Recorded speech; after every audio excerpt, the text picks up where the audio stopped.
Mic is on. Okay. So, good afternoon, everyone. Welcome to the webinar on Data Security 2025 People, Process, and the New Playbook. We are excited to have you with us today for what promises to be a dynamic and thought-provoking session. I am Jamil Ahmed, Vice President in the Tech Cluster at TeamLease Digital, and I'll be your host for today's discussion. In this session, we'll unpack how data security is evolving in a world where digital acceleration is constant. We will also explore the critical role of people, the importance of adaptive processes, and how businesses can adapt a proactive playbook to stay resilient. From an insider threat to regulatory shift and the rise of AI breaches, we'll be looking at the key trends shaping the future of data protection in 2025 and beyond. I will introduce my panelists soon. Excited to have them here, and we'll also dive deeper into how security practices are becoming central to this transformation, bridging the gap between protecting systems and securing the data they hold. As organizations scale their operations and adopt cloud AI and automation, cybersecurity is no longer just a back-end concern. It's a boardroom priority, as all we know. Modern threats are faster, smarter, and more complex than ever, demanding a new kind of response. It's not just about firewalls and encryption anymore. It's about building a resilient ecosystem where people, processes, and technologies work together. So, whether it is a financial institution safeguarding customer trust, healthcare providing managing patient data, or a tech firm protecting proprietary IP, every sector faces unique security challenges, as all we know. And yet, the one thing they all have in common is the need for proactive, people-led and process-driven security strategy. In today's session, we'll discuss how security teams are evolving and what new skills are in demand, and how organizations can future-proof their security frameworks to stay ahead of threats in this year and beyond. So before we begin, let me introduce our panelists for the webinar, leaders who are shaping the future of cybersecurity through innovation, strategy, and practical execution. Our first panelist we have for today is Soumik Roy. Welcome, Soumik. He is the Vice President and Global Practice Leader for Cybersecurity at SDG Corporation. Soumik is a cybersecurity veteran with two decades of leadership across top technology companies. He has previously led global cybersecurity functions at Tech Mahindra, Tata Advanced Systems, and RSA Security. He is deeply passionate about intelligence-led automations. We look forward to hearing his deep perspectives on building the next-gen cybersecurity playbook. Welcome, Soumik. Next, we have Mitrapal Singh, Director Information Technology at Teleperformance. He's a seasoned technocrat and management professional. Mitrapal brings in over 15 years of experience in IT security management, dev security operations, and agile IT delivery. Having worked with Dell, Convergys, and HCL Tech, he now leads the IT for Teleperformance, one of the world's leader in customer experience management. His insights on operational continuity, process maturity, and secure infrastructure will be a great addition to today's discussion. We are honored to have Soumik and Mitrapal with us today. Their collective experience spans strategy, security, operations, and leadership, making them ideally suited to unpack the people, process, and technology dimension of data and cybersecurity. Let's now dive into our discussion on how evolving landscape of data security is reshaping industries,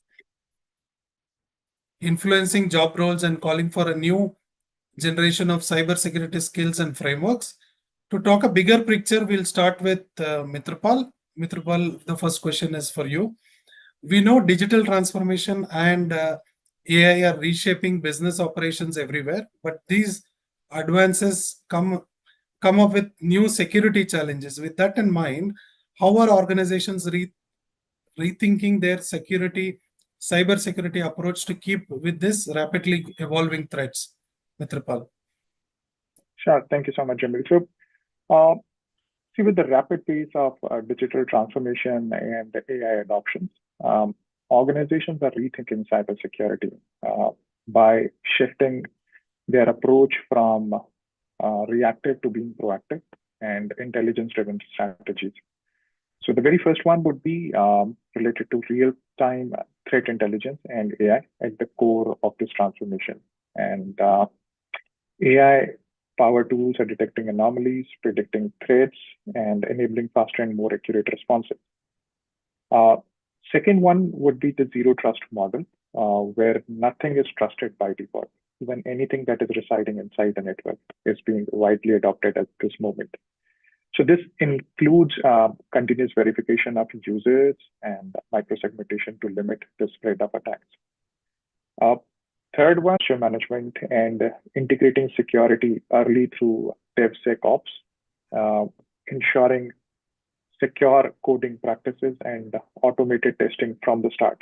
So even if you are a developer who is developing a code on their local machine, it is being embedded currently into our genes that we are uh, adopting the best practices for secure coding. Uh, Fourth one, I would say, is around streamlining security operations. So, SOAR platforms, reducing the response times for incidents and helping in, while AI is helping in triaging of alerts, cutting through the noise, which may sometimes not be possible, leveraging human intelligence, considering the bandwidth limitation, and then focusing on high risk threats. Uh, and a very important aspect to bring into this area is AI, which now itself is becoming a target. So new measures are being introduced to secure models, protecting them against adversarial attacks, ensuring data integrity, and monitoring it for any kind of bias. So, in short, cybersecurity is becoming more smarter, more adaptive, and deeply integrated across the digital ecosystem to stay ahead of the evolving threats.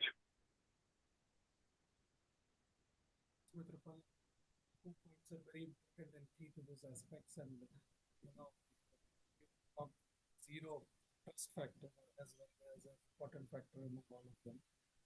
It's very clear that we need to stay ahead. It's not about technology; it's about anticipating embedded.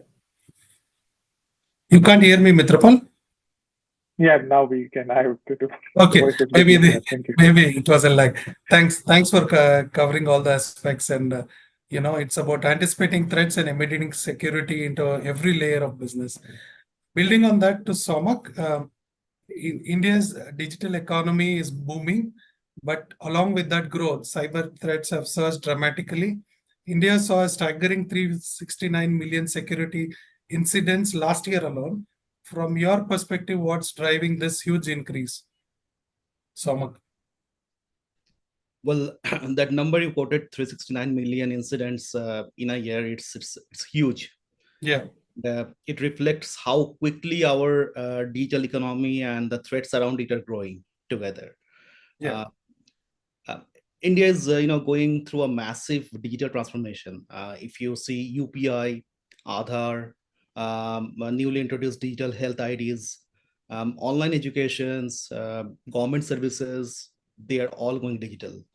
This is great for convenience for the citizen of the country, but it yeah, also creates a much larger attack surface for cyber criminals because more digital is equivalent to more attack surface. And one major factor behind this surge is the speed of digital adoption without equal focus on cybersecurity. So, we see many companies go live with apps, platforms quickly. They just want to go digital and offer more services. But then we see that security is a afterthought. The whole focus is on the business case. Security is not primary concern. And add to that, things like remote work, cloud migration, um, using personal devices, and of course the rise of AI. It's highly spoken about. Everything has AI into this world, and there are just more entry points for attackers now, which is evolving every day. The other part is, the geopolitical part, geopolitical angle, which we can't ignore. After the recent military response in Pahalgam, Operation Sindoor, we saw a sharp spike in cyber attacks. Right? Groups like APT-36 and others launched phishing campaigns and tried to breach Indian infrastructure, both public and private. In fact, I read somewhere that over 1.5 million cyber attacks were attempted. And it's not that they're successful, they were attempted on Indian institutions just days after the operations. Right. So to sum it up, it's a mix of rapid digitization, lagging security practices, geopolitical tension, and to top it up, human error is always there. So this all contributes, and unless organizations start treating cybersecurity as a board level issue, this trend will only get worse over a period of time. Thanks for a reminder for businesses to invest on security tools, but also have awareness and readiness at every level, since it's always growing in terms of the attacks. Over to you, Mitrapal. I wanted to bring in you here. We often see certain industries targeted more than others, especially healthcare, BFSI, automotive. For example, we are facing a growing wave of cyber threats. According to you, what makes these sectors particularly exposed, and what kind of security measures that they can implement to keep up with the pace today? See, when we talk about healthcare, BFSI, and automotive, I'll break all three into different segments because the level of disruptions that they can cause and the level of vulnerabilities that can actually be exploited in this industry. First one, talking about healthcare, the stakes are really high because healthcare is dealing with a life or death situation. So they manage a vast amount of patient data. And I'm not sure if I should say it, but it's more often an outdated system. And with more adoption and growing adoption of connected medical devices, Internet of Medical Things, the attack surface widens. So especially in these kind of environments, ransomware attacks are very dangerous and they can disrupt patient care. So if you are able to penetrate or attack a healthcare environment, it causes a lot of disruption in terms of reputation, as well as creates a level of panic in the general population. When we talk about BFSI, like Samak said, that rapid adoption of digitalization, if I talk about India itself, we have around 900 million internet users and approximately 300 million digital payment users. So that's the level of massive transaction volume that we are dealing with. And in BFSI, the immediate gain is the financial. And these institutions handle massive transaction volumes and store massive financial data. And compared to any other industry, the level of integrations that a BFSI industry would have, it increases the complexity. And then the level of fusion that you would see of modern and legacy systems in BFSI would be much more than comparatively to if you compare it with any other industry. So even a single breach can cause a severe financial and reputational damage.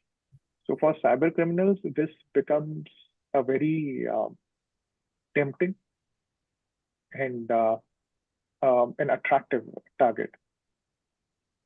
When it comes to automotive, see, if we go ahead and buy a car, the average age of any vehicle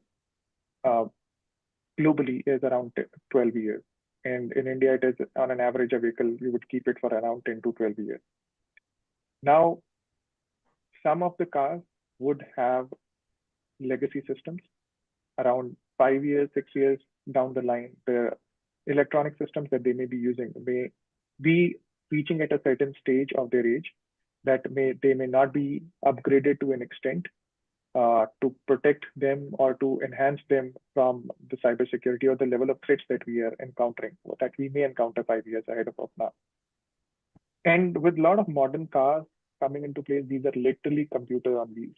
So they are self-driving cars, and with a lot of technology in them, you have GPS, Wi-Fi, and even over-the-air updates that are taking place. So for anyone who wants to exploit vulnerabilities into the automotive industry, it has a lot of innovative technology. That's the first thing. And second one is uh, it has multiple vulnerable entry points. So if you talk about how the supply chain works for a car, for an automotive industry, you would have the manufacturer, you would have dealership, you would have a vendor who may be manufacturing spare parts for any of these industries. So keeping all of them up to date and having a similar kind of systems, ensuring we have consistent security postures all the time becomes at times challenging. So now, while these industries for sure are looking in terms of how they need to improve their security profile, building zero trust architectures, having advanced threat intelligence and threat hunting, security automation. So now they can't afford to be reactive anymore. They have to be more proactive, more tailored security functions as per them, as per the industry. And because these proactive defenses are now critical to protect lives, their assets, and the very important thing is trust, because all these three industries are majorly operating on the level of trust that their consumers have in them. Thanks, Mitrupal, for the informative answer. I agree with you that no security policy is one size fits all kind of a strategy. You'll have to tailor made for each industry and make sure that we safeguard our own risks that are there in terms of cybersecurity. Somak, the next question is for you. Regulations play a huge role in shaping cybersecurity efforts, especially when handling sensitive information. What are some of the critical cybersecurity regulations Indian businesses need to be aware and comply with? Cybersecurity regulation in India has really picked up in last couple of years, I should say. And the most important and highly talked about today is the DPDP, or Digital Personal Data Protection Act, which was passed in 2023. The law is basically an Indian version of GDPR, which is widely known and been popular for quite a few years. So if we look at it, fundamentally it says you can only collect the data you really need, and you have to be very clear about how and why you are collecting it. And if there's a breach, you have to report it quickly. That's crux of DPDP. And then there is CERTIN, which is the Computer Emergency Response Team in India. The CERTIN directive is there, which mandates that any kind of cyber incident that happens in India on any institution or organization should be reported within 6 hours. Now, I have been, part of a lot of incident response in my career, large scale breaches and ransomware attack, which Mitrapal just mentioned. And this 6 hours window is very short time, so we have to be really scaling up our cyber posture, and in case of an unfortunate incident, we should be ready to handle it, the way it should be. So the companies need to be prepared, have incident response plans, real-time monitoring. These are, again, very basic hygienes that we're talking about. If I have to talk about sector-wise, there are specific rules, or compliances, which really matters for these organizations. For example, if you talk about banks, they follow RBI cybersecurity framework. Now, RBI is one of the forward-looking regulator in the world. Their cybersecurity framework is absolutely strong, and they help in really driving security for the BFSI or banking sector, I should say rather. It's awesome. Because I work closely with the banks, I know the kind of effort that goes into maintaining the compliance, which directly helps the bank to stay secure. Then there are, insurance and stock markets again, which have their own compliance rules through IRDAI and SEBI. They mandates, certain cyber hygiene and framework. Um, so in short, data privacy and security are legal obligations in India. Yeah. They are no more a technical checkbox, that we can confidently say. And if companies don't comply, they not only face penalties, but they also risk losing trust of their customer. You take ages and decades to create a brand, and one instance of going wrong and customer data leaking, and you're getting breached data out in the dark web, that is going to tarnish the brand of the organization. Very so thinking ahead and being proactive about compliance is the smart way forward. Yeah. Thanks for the detailed overview, Somak, because it's evident that compliance isn't just about meeting legal requirements. It's about building trust and maintaining resilience in an increasingly complex landscape today. Over to you, Mitrapal. Let's shift gears and talk talent. Cybersecurity is more than just technology. It's about how teams collaborate to define the organization. With cyber threats growing more complex, how are companies evolving their security teams and processes to keep it up to speed? See, first thing is security is everyone's responsibility. So when we talk about companies defining cross-functional rules, it is now security. I would say the RACI metrics of security doesn't end within the security team itself. Now, CISO organization is collaborating with other departments. You may treat it as legal, compliance, or HR, and business units for that matter, because all of them, as Somak said, that they in some shape or form have some components of security embedded in them. So all of them have to ensure that they are aligned with cybersecurity, with enterprise risks and regulatory requirements. So teams are also being equipped with cyber risk training, and security champions are being adopted and appointed, even in non-technical teams. So with that, a lot of new roles are getting added into the cybersecurity space.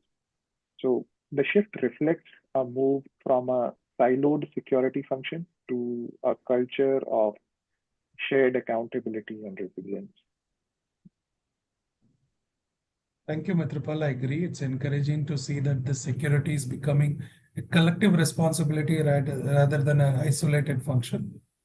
Over to you, Somak. Shifting to the human side of security, the cybersecurity talent shortage is a topic which is more sought now, and companies are exploring new ways to fill those gaps.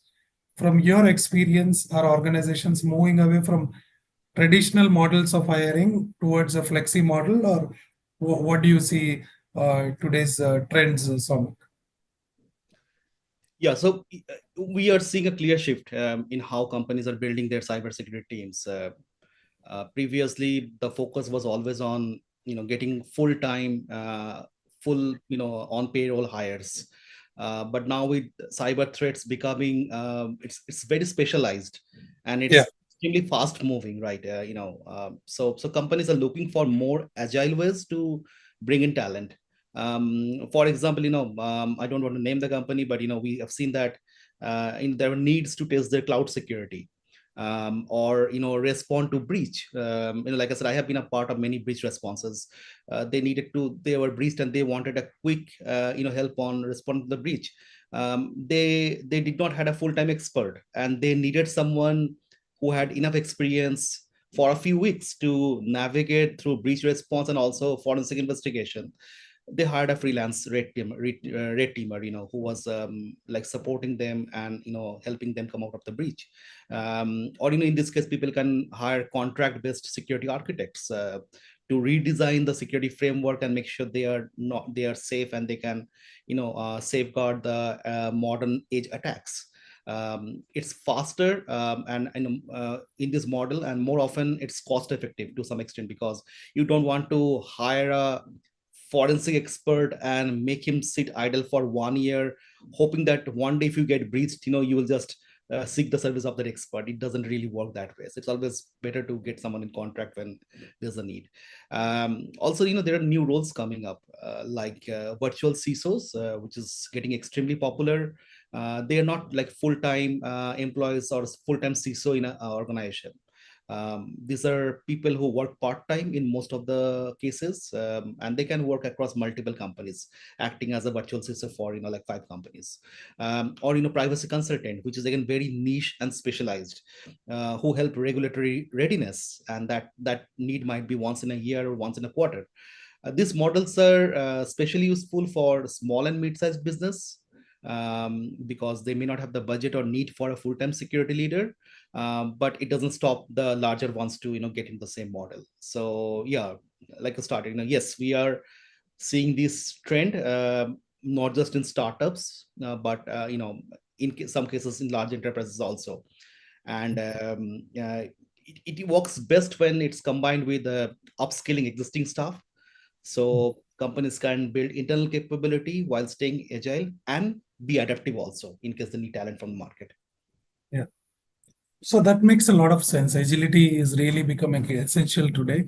And you talked about the new two roles that are there, which are evolving. One is the virtual CISO and the consultant model that you just out. Yeah. So thanks for bringing those inputs, Soma.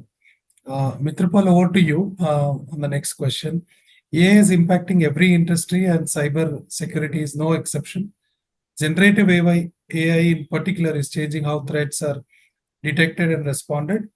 How do you see AI enhancing security efforts, and what are the risks we need to watch out for, especially around data privacy and ethics?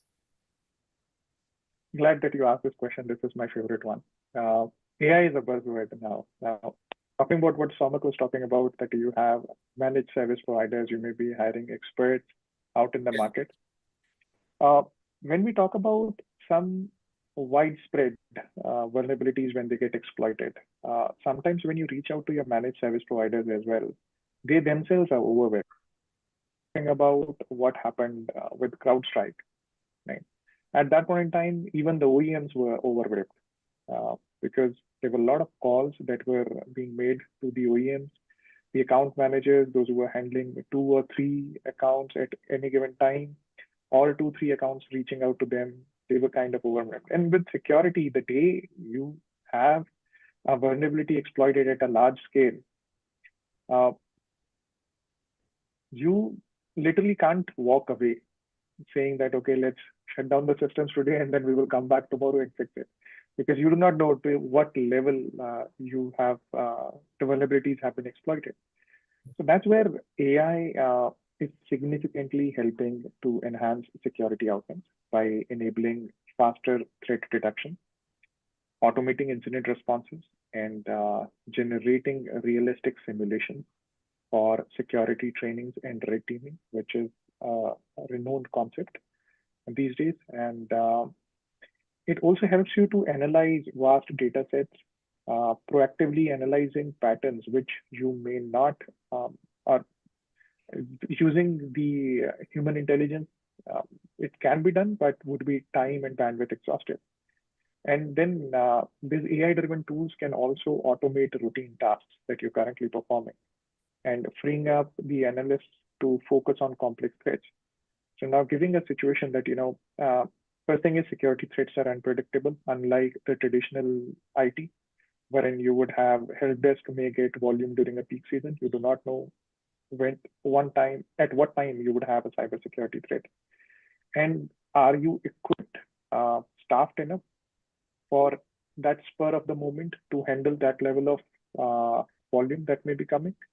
So AI is helping you from a scalability perspective. Uh, However, AI comes with its own challenges, and that is the reason it is gradually making its move. It is not a complete paradigm shift that is happening the way the buzzword was emerging in the market. Uh, it comes with emerging data privacy and ethical risk. Uh, Generative AI models can expose sensitive data if they are not properly secured or trained for unfiltered inputs. Uh, there are concerns that we all are aware with AI that AI generated phishing attacks, deep fakes, uh, and misinformation that is getting spread. And that creates a lot of ruckus and panic. So, which can be weaponized by the threat actors. So, sometimes the AI models, most of these trainings happen in a black box model. So, the lack of transparency is something which uh, slows down the level of adoption that we have with AI. So while if it is trained, the AI is trained effectively and efficiently, then it can be leveraged. And honestly, it is a growing and an emerging market because the benefits that it is able to bring is um, it, it can far outreach the cons that we currently see if it is being trained more ethically and on the data models with certain level of controls. Thanks. That's a great perspective. We can see that AI is able to manage some of the routine tasks, and hope that it in the near future it increases its the gamut of things that AI can do for us. But it's already contributing to the routine task. That itself is the proof that it can cover more as the time goes. Thanks, Mitrapal. Somak, the next question is for you. One of the biggest vulnerabilities is human error, as we called out in the initial when we started the webinar, which accounts for nearly 90% of the security breaches. What steps can company take to build a strong security culture where everyone across the organization, not just IT in that manner, is actively involved in protecting the business? Yeah, this is a great question. I always love saying that humans are the weakest link. No matter Yes. how much a company invests on state of art technology and all the platforms, ultimately it's human. If they are breached, technology won't really help you, right? Yeah. And see, statistically, most of the attacks that we see, the sophisticated large scale attacks, they all originated because of some weak human somewhere clicked on a link on a phishing email, like Mitabal mentioned about phishing threats.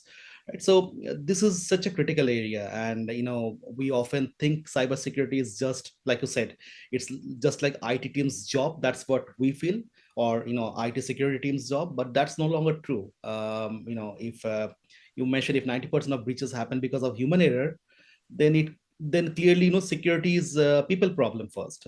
Then we should talk about technology. So the first step is to make security everyone's responsibility.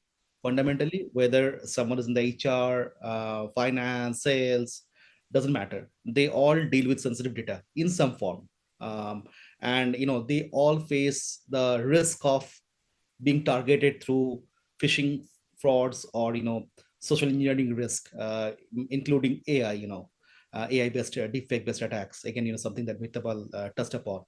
And we can't just give people boring online training once a year, which are I see very common, at least in the organizations that we partner with in India, and globally. And we expect that with that one training in a year, the behavior of people is going to change and they are going to be super intelligent and be able to identify the attacks, which doesn't work in real life because the cyber criminals are a lot smarter than insecurity than us, who are not in technology. So instead we need to provide interactive training, not just static boarding training. We need to run phishing simulations. What are they? Just sending phishing emails, and identifying how many of the employees really fall prey to that simulation. And then we know these are vulnerable people, and we need to sensitize them about how they can be targeted in a breach. And regular nudges that shows them how their day-to-day decisions can affect security. Continuous education has to be the key. And leadership matters. like in any company. If the CEO talks about cybersecurity in the town hall or in company meeting, it sends a strong message coming from the top, right? We have also seen companies who rewards employees for reporting phishing emails or spotting suspicious behavior, which may not be their responsibility, but because they are proactive, they are rewarded for that. And this kind of positive reinforcement, they really helps. And finally, make it easy to do the right thing. I think that's the key. If secure sharing or reporting is too complicated, like I receive an email and the process of reporting it to my IT team or security team is very complicated, I won't take out time to really report it to them. It should be very very simple. I can just immediately just report whatever I notice.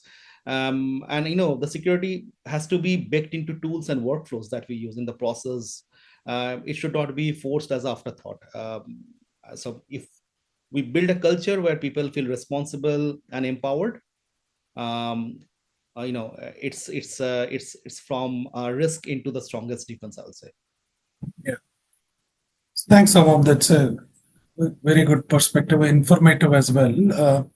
Because we need to build what is the tone from the top is very important, as you rightly called out that, and if it can be rewarded for security alerts and other things, if they are really important, then it becomes a culture that builds more inclusive than one person looking at it from a um, what all can happen. So the alert has to be between all the departments and make sure that we track them.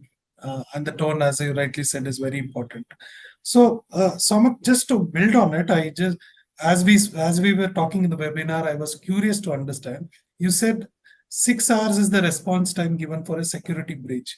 In general, without naming a client or a case study, can you name some steps? What generally happens? As Mitrapal said, do we switch off? Do we switch on? I mean, how do we cater to this kind of things? As a one that I wanted to hear from you, and then go through Mitrapal. Yeah. So I'll just talk about probably the critical 3 steps that Yes, no, very at a very high level. Yeah. very high level. The first one is isolating the system. First thing, Yeah. the moment there's a breach and we identify there's a ransomware attack. I'm talking about ransomware as example. Breach can be different form. Breach can be even unknown and data just leaked out. Right here, I'm specifically talking ransomware. First thing is isolating the system, right? So that because ransomware as a it's a malware. Once it infects the system, starts encrypting, it also starts moving laterally. Lateral movement is like moving to other systems within the network, right? And spreading itself and encrypting more systems, causing more damage. So first step is to cut it down. So isolating, number one. Number two, once an organization is a victim of ransomware, definitely the operator behind the scene, whoever it is going to ask for ransom in terms of cryptocurrency, right? It can be of any amount without getting into that, and they will look for the organization to negotiate with them, right? And negotiation happens at time. I, as an individual and as a cybersecurity community, we always strongly recommend against negotiating with them and not to pay them, because the more we pay them, we are fueling that engine of this ransomware gangs, the operators. They will invest the money into more negative activities, right? So it's always better to cut off. Now, yeah, there are pros and cons again. So what is that? If we have a backup of the server that has been impacted, we don't need to pay ransom. We can just rebuild from the backup image that we have with us, right? So that's the second step. After isolating, rebuild the system, right? Don't connect the system back, because we do not know if there is still ransomware somewhere. They operate in stealth mode, where they might be very silent, infected in memory somewhere, and they're just waiting for another stint of attack. So we need to, after we reimage it, isolate it, and maybe run it on a separate VLAN or a separate LAN where it is clean. The area that is impacted, we should do a thorough forensic. That's where experts has to be invited if they do not have skills internally. And the experts will come and they will run their tools. They will passively monitor the network activity, and it can run for few hours to few days, because the ransomwares are very sophisticated. They can just be silently lying on a file without creating any indications or showing any indicators of that they are there, so you can't really find them. And they might start talking to their command and control, it's called CNC, from what they are instructed to do certain activity. So we have to monitor if there's any communication with the CNC, and what is that, decrypting, decoding, that becomes very important. Once we are confident that yes, the network is clean, everything is fine, then we can go back to the initial architecture of plugging the server back to the original network. Till then, we should run the server if it is required to run from a different isolated network or virtualized network. Right. That's like the 3 top critical and major steps we should follow. Yeah. Thanks, Samak. Thanks for bringing that in. And Mitrapal, do you want to add to what Samak has said? Right. So Samak has summarized it really well. Just to add on top of it, I would say that you also need to have cyber simulation exercises. You should develop a run books, because sometimes what happens, I have been part of crisis management. You talk about fire, talk about wars. We have seen it all in the industry, and how exactly it causes a disruption in IT. So what happens is, when you are not prepared for such kind of scenarios, first thing is you would have a lot of panic. And even being a crisis manager in those situations that I have dealt, what we see is that, who needs to be in the decision-making authority? So there is a lot of conflict of interest. Okay. A lot of people may be having their own perspective, and at times being agitative at that point in time doesn't help. It only slows down the process and gives opportunity to the threat actor. So if you have cyber simulation runbooks, you should be conducting those exercises internally. Suppose if there is a ransomware attack, what exactly are you supposed to do? How are you supposed to act? Who would be? And when you're a crisis manager, to what extent do you have control, and where your decision making stops? Now, giving an example that a major incident manager in a traditional ITL or IT service management may not be equipped from a decision making perspective to handle a security incident or event. So if there is a compromise that have happened because of brute force, a lot of accounts have been compromised because of phishing. Now, what needs to be done in that particular situation? The specialist from security will be the one who should be in the decision-making chair. So if you run those simulations, and when you're aware that these are the kind of threats that are emerging, if you run those simulations, you have those run books available with you, and then you're testing them in every 2 or 3 months. That keeps you aware, that keeps you prepared. And suppose, God forbid, if there is a situation that happens, you would be able to collaborate with, you will be able to tackle that situation very well. And then your response time would also be much faster comparatively to an organization which is not following those best practices. Yeah. Thanks for bringing that up, where, the team should be clearly defined, the response team to such threats, and their roles and responsibilities will help to make sure the decision making is faster in a timely fashion and helps the organization to respond better. So we've reached a place important place in the webinar where we are taking some questions from the audience, and one of them is, what are the most in-demand roles in cybersecurity, and what are the soft skills required for that to happen? So, Mitrapal, over to you.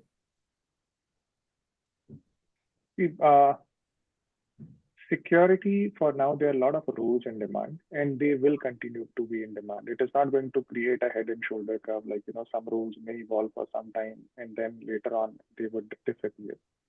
So now, depending for the aspirants, if you want to go for technical roles, or if you want to go for non-technical roles, I can name a few.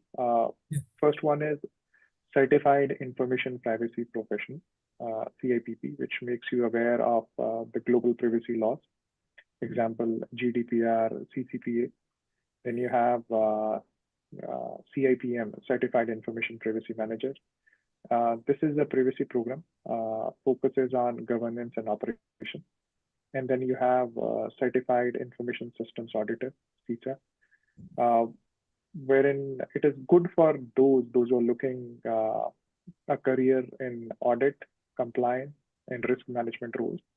Because honestly, with cybersecurity auditors, with information system auditors, the traditional IT teams are working day in and day out.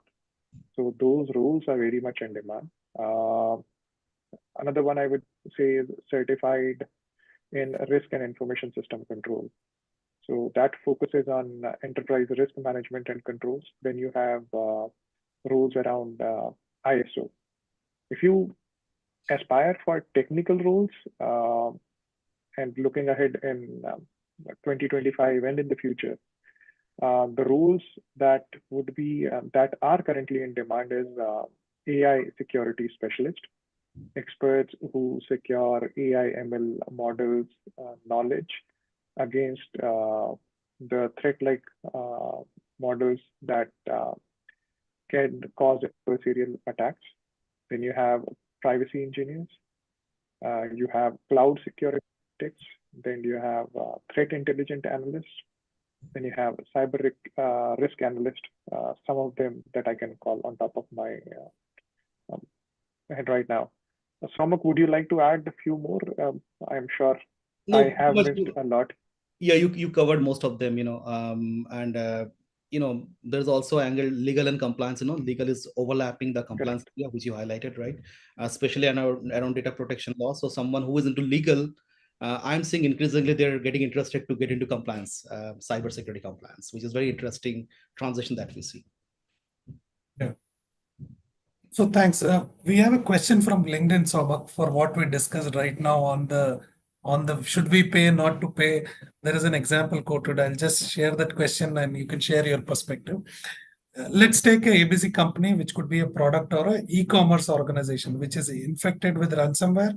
Mhm. And if we are not paying any ransom to them, and though we have all the data backup, which was thefted by a bad actor, uh, might be the data is at risk. In this, we did what is the right way to do? Should we pay or should we cut them on the not to pay for the ransom? Is the question. I know it's a strict no, not to pay any ransom because it's utilized again to put back in another, if not made someone else tomorrow, but it is invested back in the same business. Yeah. So, but your views, Somak, yeah. No, absolutely. I think I touched upon this. Yeah. Absolutely. I will strongly, it's my view, we should not pay. We should not pay.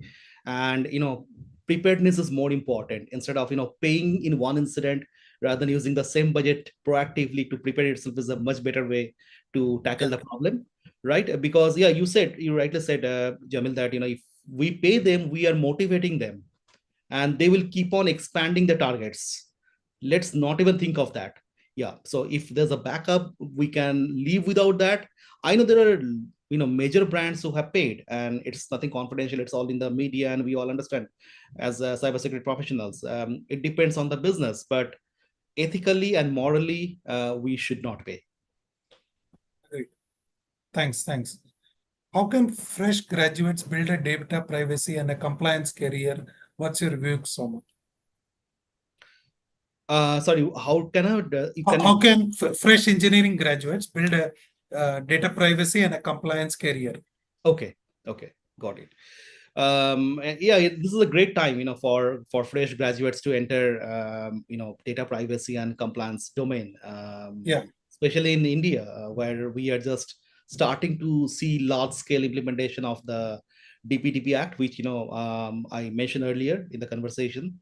And Yeah. global companies are also setting up privacy operations in India. So to start, understand the basics, learning about key privacy laws in India, GDPR in the Europe, CCPA in the US. How can you learn? There are many, YouTube videos which are free, or Coursera is there where you will get a lot of documents to refer to, and many other, open source portals are there, which has fantastic content and explained by industry experts, right? then we have the certifications that definitely helps. Even entry level like CIPP, ISO 27001, which my Mitropal has just highlighted about the certification. So I don't want to get into those details, but they are great starting points, some of them at least. um, Start small. I think that's again one critical area where we don't have to start and jump into legal or policy roles. It's good to get into internship or entry level roles in areas like vendor risk management or third party risk assessment, compliance tracking, documentation, even helps, data leveling. All this role teaches how privacy security fit in day-to-day operations. So start learning from the ground so that you understand the challenges and be able to relate to the use cases of daily life when you become expert. And what really helps is joining communities. Data privacy is growing, so communities on LinkedIn, WhatsApp groups, Telegram, lots of portals are there with blogs. I think this is a great place, and there are often tips, career tips, templates that are shared, which can be used professionally when there's a need. And finally, we need to be patient, even though privacy sounds very legal or niche. It's actually a great entry point, I'll say, in cybersecurity. And once someone is into this domain, then they can move laterally towards privacy engineering or advisory, AI ethics, which you previously asked, and we don't have to wait for perfect job. Yeah. It's start somewhere and build from there, I'll say. So, look, I think start small, but we need to start somewhere and make sure that, that incremental investment is there in understanding the technology and understanding the cybersecurity nuances and then take it forward. Thanks for your views. I think I'll just take one last question. Though you touched upon Somak to Mitrapal, there's so many certifications, cybersecurity certifications today out there. How do I pick the right one? Which is the right one? Is the question audience is asking, Mitrapal. So to answer this question, I would say that first thing is when it comes to certification, it helps you to get into from an eligibility criteria perspective at times. But Yeah. before you choose the right certification, you need to first find what is your area of interest. There are a lot of self-help topics that are available on the internet, on live streaming media. So you need to start exploring what is the area of interest for you, because some of the certifications may involve you. And again, having a certification and building a career out of it. I'm sure that is the objective of gaining a certification at times. You may want to add a certification to your resume. That could also be an objective. But considering the first factor, some of the certifications may bring you or get you introduced to the roles wherein there will be a lot of documentation, okay? Paperwork that you may have to deal with. When I say paperwork means in the digital footprint, you will have those documents created, those SOPs, procedures, and trackers created, and then creating measurable metrics out of it. Some of the rules would require you to have some level of technical capabilities, and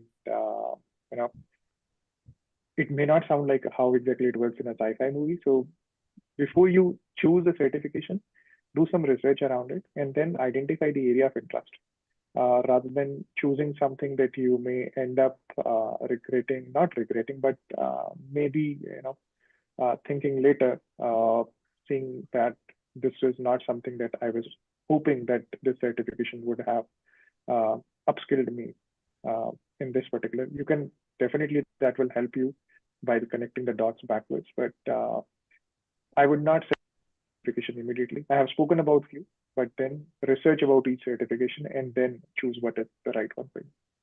Yeah. Oh, yeah, thanks, Mitrapal. See, we have a very active audience today. The one last question I've just taken to you. What advice would you give to SMBs with limited resources to improve their data security posture? They have minimum funds, and what bare minimum can they start with is the question. Okay. Somak or Mitrapal, yeah. Yeah. Okay. That's a Sure. great question. I always hear that we have limited Yeah. budget and we want to do so much. Well, cyber hygiene is the most critical part. And Yeah. if you ask me what is cyber hygiene, cyber hygiene is one is people centric, continuous awareness, which we spoke about. They are the weakest link. They are your perimeter, which can really safeguard you if people are really knowledgeable and there is a cybersecurity awareness. Number two, having basic controls of having data backups, which is in case of a breach, we are able to restore from there, right? So we are ready for a breach or attack, right? Having endpoint security, like we run our servers, laptops, desktops, securing the endpoint, because that's another entry point for adversary groups to the network. So make sure they are secure. These are the three fundamental things we should not ignore if we have to run a business. Even as an individual, also in our home, this is fundamental that we do, right? Then we can top it up, in data encryption, there's DLPs, cloud security if you're running on the cloud, and making sure that we are configuring whatever technology we are using. One thing I've seen, with organizations, they invest in technology, whatever minimum budget they have, but we do not use them to the fullest. So there are functionalities, there are features, there are configurations that are not tuned and tweaked to give the best advantage to the Yeah. organization. That's again, part of hygiene. Let's make sure we are using whatever invested to the fullest, right? I think this is what I will say, absolutely basic for someone to just start, as a startup, right? Yeah. And then it's the sky's the limit on security today. You can just go on and on and on, right? Yeah. Thank you. As we wrap it up, this was a very insightful discussion. It's evident that cybersecurity today is much more than a technical necessity. It's strategic imperative that shapes up the future of business across industries. One clear takeaway is that building a resilient posture requires not only advanced technology, but also a strong security culture and agile talent strategies. Organizations that invest in continuous learning, cross functional collaboration, and innovative approaches will be the best positioned to navigate the complexities of tomorrow's cyber risks. A big thank you to our expert panelists, Somak and Mitrapal, for sharing the deep expertise and actionable insights. And of course, thanks to everyone who has joined us and contributed with your question and participation. Let's continue this important conversation beyond today's session. Please feel free to reach out to with any further questions or thoughts. Stay safe, stay secure, and have a wonderful day ahead. Thank you.